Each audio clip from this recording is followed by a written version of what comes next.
fois sous la douche, hein. Ce sont des personnes qui peuvent avoir des peaux qui font des plaques, des choses comme ça. Regarde un petit peu le front. Vous avez aussi les peaux mixtes. Donc les peaux mixtes sont les plus difficiles à traiter. Parce qu'en fait, elles ne sont pas extrêmement régulières en termes de réactivité. Vous pouvez avoir la zone en T, hein, qui est vraiment ici, là. Tac, tac, tac. Qui est extrêmement grasse. Et vous pouvez avoir des zones réactives, sensibles ici. Raison pour laquelle on les appelle les peaux mixtes. Est-ce que vous avez tendance à toucher votre visage? D'accord. Alors il faut vraiment éviter de toucher le visage avec vos doigts, puisque vous n'en avez pas forcément conscience, mais vos doigts ont en fait en réalité des bactéries, des champignons, des parasites. Vous avez des choses au bout des doigts que vous ramenez vers les boutons en fait, et ce qui fait que ça fait un développement bien plus accru en fait au niveau du visage. Donc quitte à toucher votre visage, touchez-le pour appliquer soit un antibiotique cutané, mais de 1 ça évite simplement les marques en fait, je veux dire les restants de marques que vous pourriez avoir après les boutons, et de 2 ça évite leur prolifération. Donc vraiment ne touchez pas votre visage si vous pouvez. Est-ce que vous mettez une hydratation en place? Est-ce que vous avez quelque chose pour le visage? D'accord, il y a quand même des sécheresses localisées que je peux détecter sur votre visage. Alors, une bonne hydratation, alors oui, une bonne hydratation se commence vers l'âge de 20 ans, hein, d'accord. Mais la première hydratation, c'est vraiment de bien boire, hein, puisque les gens qui ont des défauts d'hydratation vont avoir tendance à avoir des sécheresses cutanées, pensant en fait que c'est un problème de peau, d'environnement, de pollution, alors que bien entendu, bien souvent en fait, ce sont des défauts d'alimentation et d'hydratation. D'accord. Il y a un certain nombre de facteurs qui jouent un petit peu sur la peau. Ça peut être hormonal, ça peut être notamment, vous voyez, on a la période de la puberté, on va avoir des tendances à avoir des excès de sébum, etc. etc. Alors le sébum, en fait, c'est produit par la glande sébacée qui est particulièrement active sur la zone du visage et sur le torse, raison pour laquelle beaucoup de jeunes adolescents peuvent avoir tendance à avoir des plaques, des boutons, ce genre de choses là. Et en fait elle travaille énormément. Donc dedans il y a quoi? Il y a du cholestérol, il va y avoir de la cire, il y a énormément de choses, et en fait c'est cet excès en fait de production qui fait que pour certaines personnes c'est extrêmement visible. Mais pour vous, pour moi ça m'a l'air plutôt ok. D'accord. Ok, vous avez une tendance très bien à avoir des surréactivités, d'accord. Quel type? D'accord.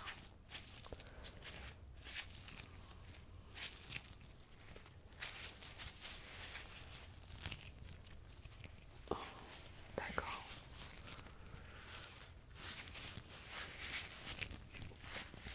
D'accord, donc vous avez ce qu'on appelle en réalité des réactions allergiques. C'est ça. Alors, je vais juste regarder un petit peu dans votre dossier. D'accord. Vous n'étiez jamais venu. Alors là, je vais juste voir au niveau de votre menton. D'accord. Ok. Donc ce que je vous propose, c'est qu'on va un petit peu regarder en termes de réactivité sur votre visage, afin que je puisse vous donner un traitement adapté. Et si vous voulez, je vous propose de faire un test de réaction allergique. Alors c'est un test très simple. Je vais vous demander de me tendre votre bras, et j'ai un certain nombre de fioles avec l'application de gouttelettes de produits allergènes. Alors, est-ce que vous connaissez un petit peu le principe de l'allergie ou pas du tout? La réaction allergique, c'est quelque chose d'assez simple. En réalité, je vais essayer de vous l'expliquer avec des mots les plus simples possibles. Vous avez un système immunitaire, d'accord, qui est là en barrière, en protection. Il vous protège tout simplement de toutes les affections, de toutes les agressions possibles. Mais il arrive que de temps en temps, imaginons un poil de chat, la réaction au chat tout simplement, que vous ayez une molécule du chat qui entre dans votre organisme, mais qui est détectée par votre système comme étant un réaction, puisqu'en fait, donc la molécule du chat qu'on appelle l'allergène va entrer en contact en fait avec des cellules de votre corps, notamment pour certains les globules blancs, qui sont en fait la barrière défensive de votre corps et qui vont envoyer un certain nombre de signaux à d'autres cellules qu'on appelle les mastocytes, qui vont en fait se mettre à produire une molécule qui va créer de l'inflammation. Et c'est pour cette raison en fait que vous allez avoir le nez qui coule, les yeux qui grattent, des démangeaisons, une difficulté respiratoire et dans des cas beaucoup plus extrêmes, la réaction anaphylactique. Alors là c'est vraiment, la réaction anaphylactique c'est vraiment tout, c'est une urgence vitale, hein. Le système entier se met en alerte et ça peut finir dans des cas très extrêmes par des choses assez terribles. Alors comment on fait en fait un petit peu pour pallier à ça? Ce qu'on fait tout simplement, c'est qu'on va mettre en place un traitement allergénique. Donc c'est-à-dire que la première, soit on traite le symptôme, donc vous prenez des antihistaminiques, donc qui vont réduire la partie inflammatoire, les yeux qui coulent, etc., etc. Mais ça ne traite pas le fond, ou de deux. Là on entre dans le vif du sujet, mais on va essayer de voir un petit peu ensemble. Là on entre vraiment dans un traitement de fond, c'est-à-dire à période récurrente, je vais vous injecter l'allergène en petite quantité et inoffensif, d'accord? Ce qui fait qu'en fait je vais habituer votre corps à avoir la présence de cet allergène. Imaginons toujours, comme je l'ai dit tout à l'heure, l'exemple du chat. À chaque fois je vais injecter une dose et je vais demander à votre corps de travailler en continu. Mais en travaillant en continu, il va avoir une espèce d'acclimatation. Votre corps va avoir l'habitude d'avoir cet allergène dans le corps. Et quand il va la rencontrer de manière naturelle, non pas injectée par moi-même, eh bien il va avoir une réaction beaucoup moins forte. En gros c'est ça. Ok. Bon. Pour le visage, je vois effectivement quelques rougeurs, hein. J'ai touché quelques endroits bien spécifiques de votre visage et effectivement je vois une certaine rougeur. D'accord. Ce que je vais faire, on va en profiter, hein, puisque ça devrait arriver dans toutes vos consultations de dermatologie si vous en avez fait une. On va regarder ensemble vos grains de beauté, d'accord? Ça va être très simple. Je vais prendre un appareil spécial, une petite lumière, et on va regarder un petit peu l'aspect de vos grains de beauté.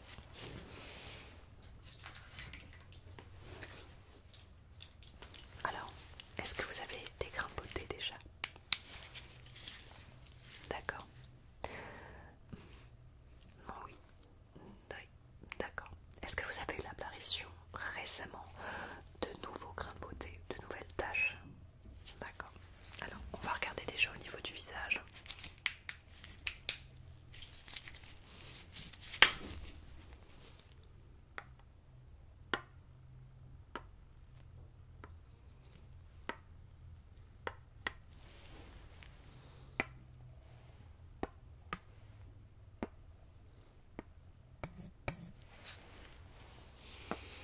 Très bien, alors il faut absolument que je regarde partout, hein. Alors, je comprends qu'il y ait de la gêne, mais je dois regarder sous les bourses, entre les fesses, entre les orteils, je suis obligée. Très bien. Allez-y, montrez-moi voir.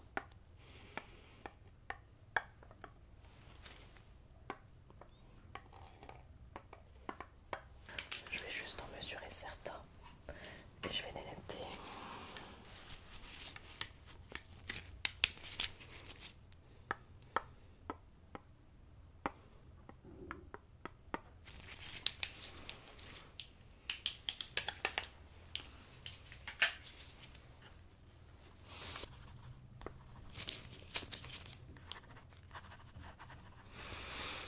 Juste en dessous du nombril. Voilà, c'est quand même déjà un bon grain de beauté, hein, mais alors qu'est-ce que je cherche? Qu'est-ce que je cherche? Je cherche tout simplement le mélanome. Est-ce que vous savez ce que c'est un mélanome? D'accord. Alors le mélanome c'est un cancer de la peau tout simplement. Donc c'est quelque chose qui peut arriver à tout âge, mais il y a certains facteurs de risque d'apparition. Donc en fait le mélanome c'est très simple. Vous imaginez, vous êtes à la plage. Jusque là tout va bien. Vous avez donc les rayonnements du soleil. On va imaginer que ça c'est votre peau. Les rayonnements du soleil arrivent et traversent votre barrière cutanée. Qu'est-ce qui se passe? Vous avez un certain nombre de cellules qui produisent de la mélanine. La mélanine, qu'est-ce qu'elle fait? Elle va remonter un petit peu à la surface de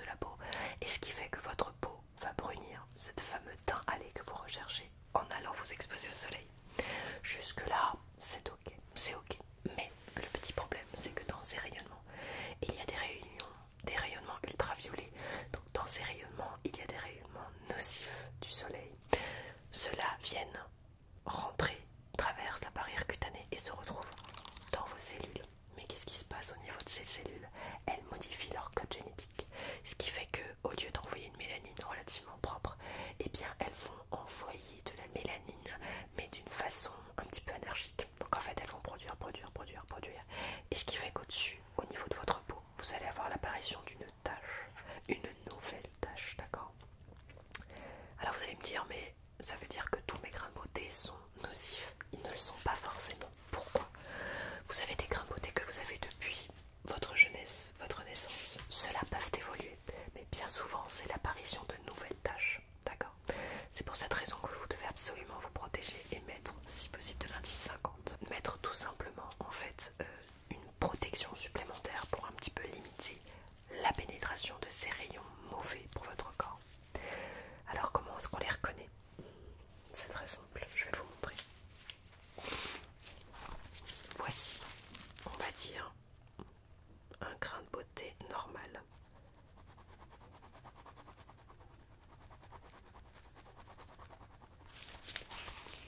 Le voici, d'accord?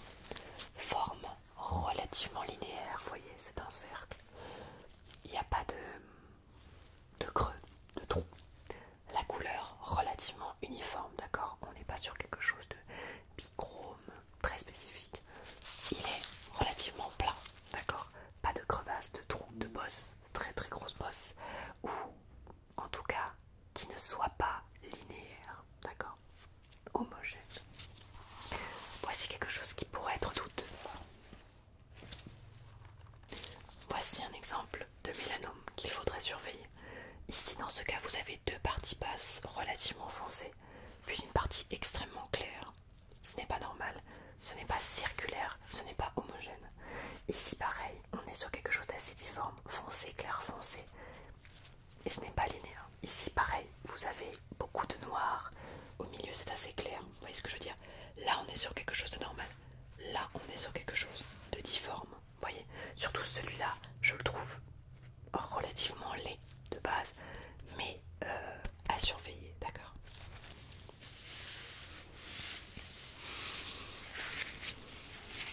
Ok.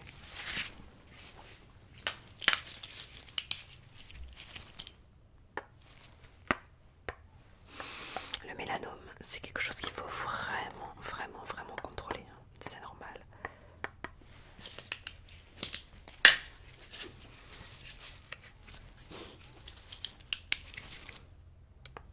Voilà, on est sur quelques centimètres.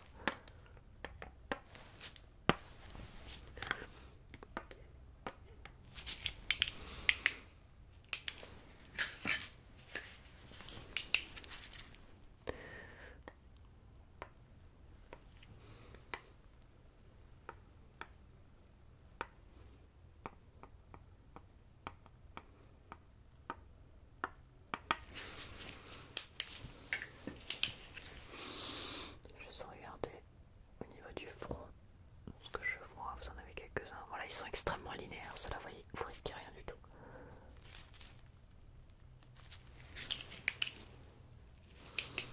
Ok, très bien. Je continue de prendre les notes. Donc, rien de particulier au niveau des grains de beauté. Essayez d'observer votre corps relativement régulièrement, d'accord? Oui, alors il faut savoir que dans un service de dermatologie, bien souvent, le personnel, ils sont blancs comme de la farine. Oui, pour avoir bossé dans un certain nombre de cabinets de dermatologie, pour avoir bossé dans un certain nombre de cabinets de dermatologie avant de me mettre à mon propre compte en tant que consultante, vraiment à l'extérieur, hors hospitalier, j'étais donc chef d'un service de dermatologie et c'est vrai que la plupart des infirmières ont une trouille bleue du soleil. Je suis sûre que c'est vrai. Ok. Alors je vais juste vous poser quelques questions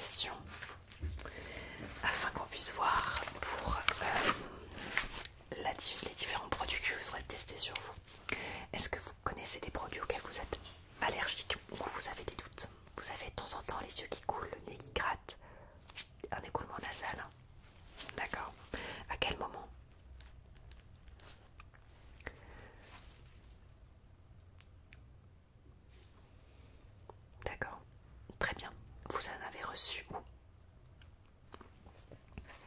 Sur le visage. D'accord. Ok. D'accord. Ok, ok. Vous pensez que vous êtes allergique à cette substance, c'est ça? D'accord. Vous en recevez souvent sur le visage? D'accord. Bon, en tout cas, ce que je peux peut-être préconiser dans les prochains temps, c'est d'éviter de vous exposer à ça et d'éviter de trop vous en étaler sur le visage du coup. De toute façon, c'est pas très souvent, j'imagine. D'accord, très bien. Bah, on va faire un test, d'accord? Je vais vous en mettre un petit peu sur le bras. On va voir si vous êtes allergique à ça. Après, c'est une substance qui vient de l'homme, hein, donc c'est vrai qu'il est assez rare d'être allergique à cette substance-là. D'accord. Ok, très bien. Après, peut-être que c'est en lien avec votre partenaire. D'accord. Ok, on va tester. Chien, chat. Ça peut arriver de temps en temps, c'est ça? D'accord. D'accord. Ok. D'accord, je peux rajouter cochon d'Inde si vous voulez. Très bien. Par rapport à tout ce qui est graminé, etc. D'accord. Acarien. Alors les blattes. Vous connaissez les blattes? On va regarder. Donc les blattes sont souvent des petites bêtes qui apparaissent souvent quand il y a un défaut d'hygiène un petit peu dans la maison. Les acariens aussi peut-être. D'accord. Très bien. Est-ce que vous avez des allergies alimentaires que vous connaissez?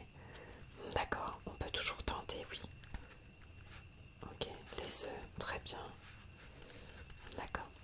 Est-ce que, alors c'est une question très véridique, est-ce que quand vous voyez des cons, hein, finalement, je veux dire, dans votre quotidien, est-ce que vous avez une réaction physique ou allergique, tout simplement?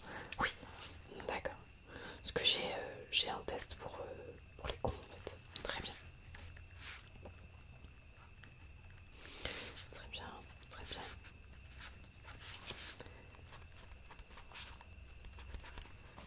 Alors, oui, alors sachez que les allergies c'est quelque chose de très courant. Il y a quand même environ 30% de la population qui a des allergies.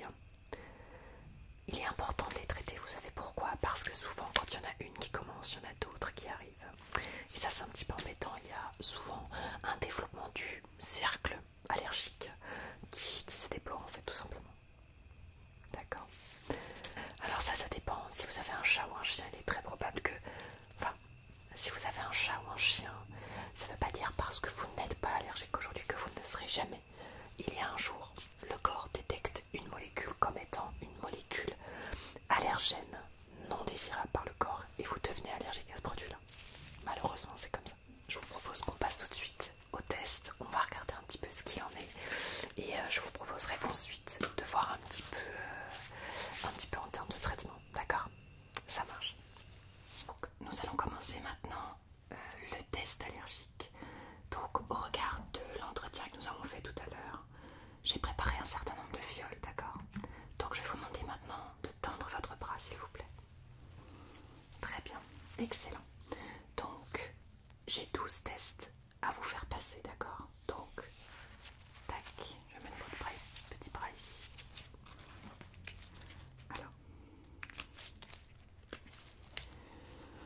Alors on va faire 6 d'un côté, 6 de l'autre.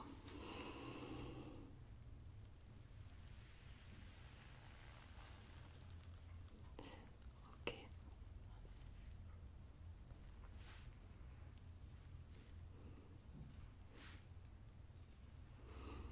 Ok.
masculine.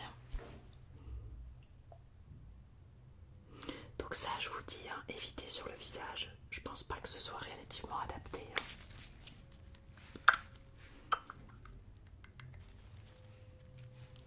Donc les œufs. Donc ça, c'est au regard du questionnaire qu'on a fait ensemble. Le pollen.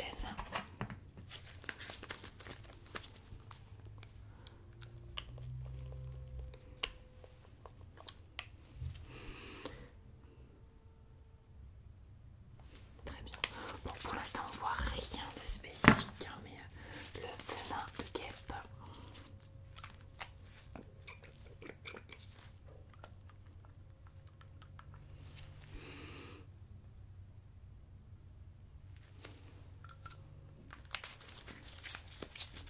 Et enfin, le chien.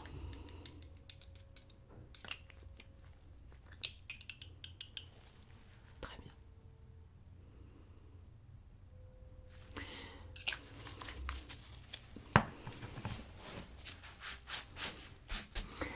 Donc là, qu'est-ce qui va se passer? Donc là, je vous ai mis le produit sur l'avant-bras. Maintenant, pour le faire pénétrer, je vais vous enfoncer une petite aiguille de 1 mm pour faire pénétrer le produit, d'accord?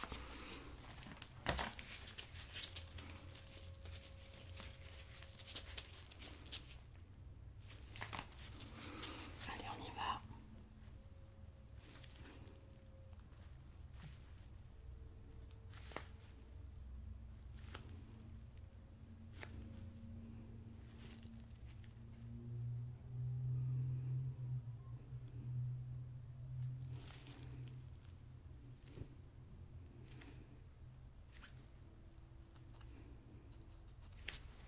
Ok. Et enfin, je vais donc étaler un peu le produit sur la surface cutanée.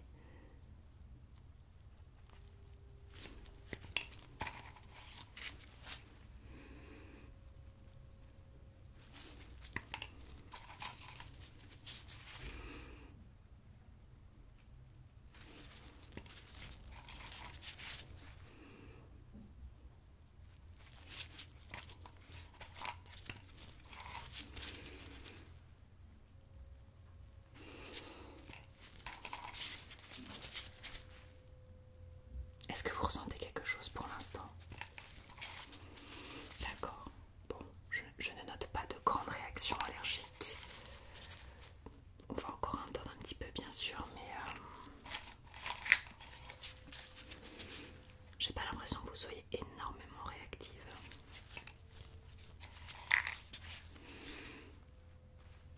Je n'ai pas l'impression que votre peau soit énormément réactive.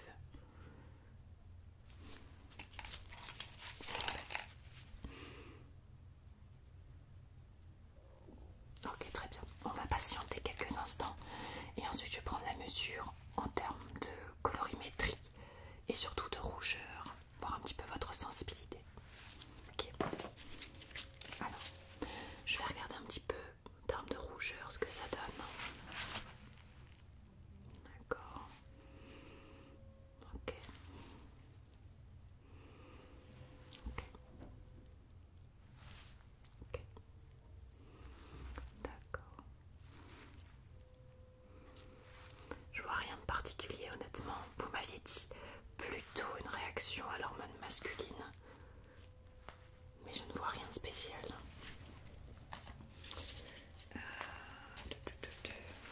Laissez-moi encore juste un instant pour regarder s'il vous plaît.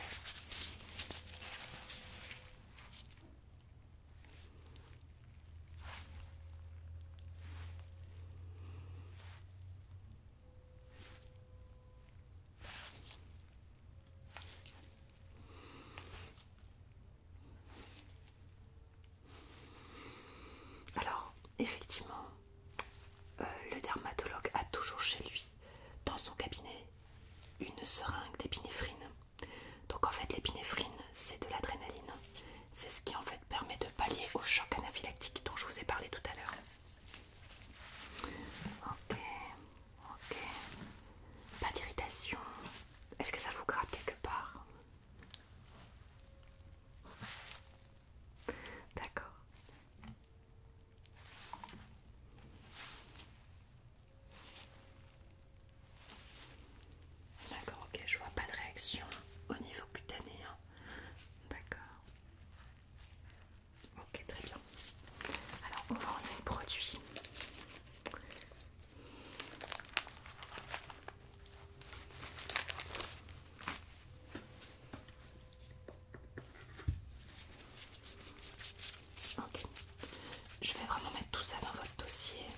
pour moi, il n'y a pas de nécessité d'avoir, comment dire, d'avoir un traitement de fond ou de faire une désensibilisation, si ce n'est de faire un traitement symptomatique. Donc un traitement symptomatique, c'est-à-dire à base d'antihistaminique, hein. Mais ça je vais vous le prescrire en première intention. Je pense pas qu'une désensibilisation soit vraiment adaptée dans votre cas. Pourquoi? Parce que tout simplement ça vous ferait beaucoup d'efforts, beaucoup de rendez-vous pour finalement pas grand chose en termes de résultats. Vous n'êtes pas assez allergique pour moi pour entamer un traitement de seconde intention.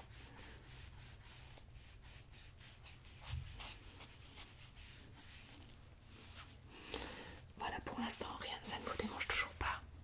D'accord, parfait. Excellent, très bien, très bien, très bien. Ça va, c'était pas trop long pour vous. D'accord. Alors, on vient de réaliser du coup les tests. Donc, comme vous avez pu voir, les tests sont relativement concluants.